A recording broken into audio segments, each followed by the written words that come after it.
Desinstalando el sentido común. Parte 1. El mestizaje como software colonial. En el 2020, la OTAN publicó un documento que declaró la mente humana como el nuevo campo de batalla, no de manera metafórica, sino como doctrina militar. Se llama Cognitive Warfare o guerra cognitiva. Pero aquí hay que hacer un giro. Eso no es nuevo. En Abya Yala llevan siglos haciéndolo, solo que aquí no se llamó guerra cognitiva en ese tiempo, se llamó mestizaje. Y si la mente es el campo de batalla, entonces nuestra única arma de defensa es el pensamiento crítico y la soberanía cognitiva. De eso se trata esta serie, desinstalando el sentido común, porque desinstalar no es un acto intelectual, es un acto de supervivencia. Esta es la primera parte. En 1925, José Vasconcelos publicó La raza cósmica. Propuso que en América, Abya Yala, había nacido una quinta raza, la síntesis de la blanca, la india y la negra, y la llamó mestizo, y dijo que era el futuro de la humanidad. Suena bonito, suena incluyente, pero no lo es. Es todo lo contrario. En ese texto, el indio no es un pueblo vivo con derechos, es materia prima que debe ser absorbida y superada.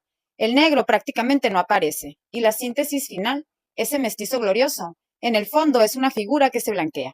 Vasconcelos no inventó el dispositivo, lo programó en el sistema educativo, lo convirtió en identidad oficial, lo instaló como sentido común y desde entonces opera en nosotros. Para entender para qué sirve, hay que entender el problema que venía a resolver. En 1821, las élites criollas ganaron la independencia, heredaron el territorio, pero tenían un problema enorme. Los pueblos indígenas eran mayoría y tenían derechos comunales sobre la tierra. Reconocerlos significaba devolver tierras, y eso no lo iban a hacer. Y había otra complicación, una población afrodescendiente significativa, con historia de esclavitud, de rebelión, de humanidad radicalmente cuestionadora del orden racial. Su sola presencia era una deuda histórica que el nuevo Estado tampoco quería pagar.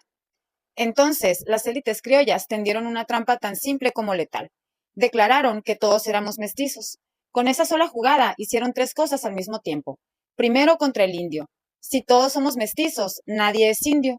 Si nadie es indio, nadie tiene derechos originarios sobre la tierra. Si no hay derechos originarios, no hay nada que restituir. El mestizaje convierte el crimen en genealogía. Contra el negro, al definir al mestizo como fusión entre el indio y el español, eliminaron a África del contrato social fundacional. La nación imaginada sería blanca e indígena, pero nunca negra. Ese fue el primer blanqueamiento simbólico de la República. África es nuestra tercera raíz. Y contra el mestizo histórico, ese mestizo colonial era un estigma, hijo del régimen de castas. El nuevo Estado tomó ese estigma, lo convirtió en orgullo, pero lo vació de cualquier contenido político, sin historia, sin tierra, sin reclamo posible. Esa es la función del software, hacer impensable el reclamo, que no puedas reclamar porque ya ni sabes quién eres. El software opera con una lógica muy específica. Produce sujetos que nunca son suficientes. No son suficientemente blancos, ni son suficientemente modernos, tampoco son suficientemente legítimos. Y esa insuficiencia no es un error del sistema, es un motor. La instrucción central no se dice en voz alta. Nadie te dice, sé blanco. Se dice algo más sutil, pero más eficaz. Deja de ser indio. Y esa instrucción se ejecuta en miles de decisiones cotidianas.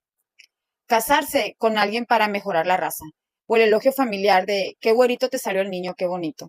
Abandonar el idioma originario por el español correcto. La frase más honesta del sistema es esta: hay que mejorar la raza. Eso no es inocente, es la expresión más directa de lo que el software instaló como sentido común, que ser más blanco es ser mejor, que lo indio es lo que hay que superar. Y lo más perverso es que ese ideal nunca se alcanza. La blanquitud no es un fenotipo, es un acento neutro, son unos modales educados, es un capital cultural específico, es un idioma, es algo a lo que nunca se llega. La meta se mueve mientras corres tras ella. Eso tiene consecuencias muy concretas. No solo el aspiracionismo, políticamente divide, mientras compites con tu vecino o con alguien del trabajo por parecer más adelantado. No cuestionas la estructura que te hace sentir atrasado. Económicamente, la ansiedad racial se convierte en mercado. Cremas blanqueadoras, educación privada, el dolor del despojo se convierte en consumo colectivo. Psicológicamente, interioriza la culpa. El fracaso se lee como defecto personal, no como consecuencia sistémica. No cuestionas el sistema, cuestionas tu propio rendimiento dentro del sistema. El sujeto se convierte en el principal ejecutor de su propio blanqueamiento. Un trabajo emocional constante que el sistema ya no necesita supervisar. Tú lo haces solo voluntariamente, convencido de que estás progresando. Hoy, mucha gente se está haciendo una pregunta. ¿Qué soy realmente? Y el sistema ya tiene lista una respuesta para esa pregunta. La nueva respuesta es un test de ADN. Y aunque eso parece ciencia y parece una respuesta, no lo es. Es el software colonial corriendo en un hardware nuevo. Porque la pregunta que te están haciendo contestar no es de dónde eres, es cuánto español tienes o europeo. Y dependiendo de la respuesta, mucha gente siente alivio o siente vergüenza. Alivio si el porcentaje europeo es alto. Vergüenza si el indígena o el africano supera lo esperado. Eso es el software ejecutándose en tiempo real. La misma operación pasa con los apellidos. Muchos apellidos españoles fueron obligados o fueron impuestos a la fuerza en el registro colonial, solo para borrar los nombres originarios. Así que el nombre que crees que es tuyo puede ser la primer capa del borramiento. La pregunta ¿qué soy? No tiene respuesta en un porcentaje genético. Tiene respuesta en otra pregunta. ¿Con qué historia me identifico y qué hago con ella? El software no está afuera, está adentro. Fue instalado en la escuela, en la televisión, en la familia y se consolidó como sentido común. El primer movimiento es reconocerlo, no como una idea abstracta, sino en los momentos concretos donde opera. Cuando alguien dice hay que mejorar la raza, o cuando alguien elogia al hijo de alguien porque le salió güerito, o cuando se llama dialecto a un idioma originario, o cuando te sientes aliviado porque el test de ADN te dio más europeo de lo que esperabas. Ese es el software colonial ejecutándose. El segundo movimiento es hacerse la pregunta correcta.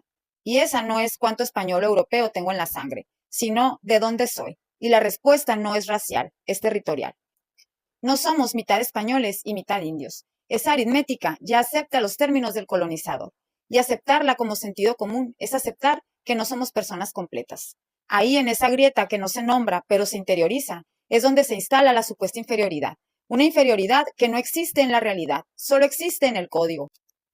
Somos de donde nacimos. Somos del territorio que hemos habitado durante milenios. Un territorio que, aunque le cambien el nombre, no le pueden cambiar la historia profunda. Como me dijo un abuelo Yoeme, esa tierra se ha llamado y se llama Anáhuac. Si naces aquí, eres anahuaca. No importa si eres blanco o eres prieto. Si naces aquí, eres de este territorio. Este conocimiento fue invalidado y suplantado. No está en papers del norte global, pero no desapareció. El tercer movimiento es entender la diferencia entre dos posiciones, el indio Yori y el Teroco Yori. El indio Yori es indio el que respeta la tradición, Yori el que no respeta la tradición. Teroco Yori es el traidor. El indio Yori es el producto del sistema, el mestizo urbano desindianizado que vive el desarraigo como condición natural. No conoce otra cosa. El Teroco Yori es quien sabe que tiene una raíz y la niega activamente, el que pasa por blanco, el que refuerza el dispositivo desde adentro. Su problema no es la mezcla, es la deslealtad. Esa distinción es ética y no racial. Define no lo que somos por sangre, sino la posición que elegimos ante el sistema. Indio es el que respeta la tradición. Yori es el que no respeta la tradición. Esa contradicción no es biológica, es cultural.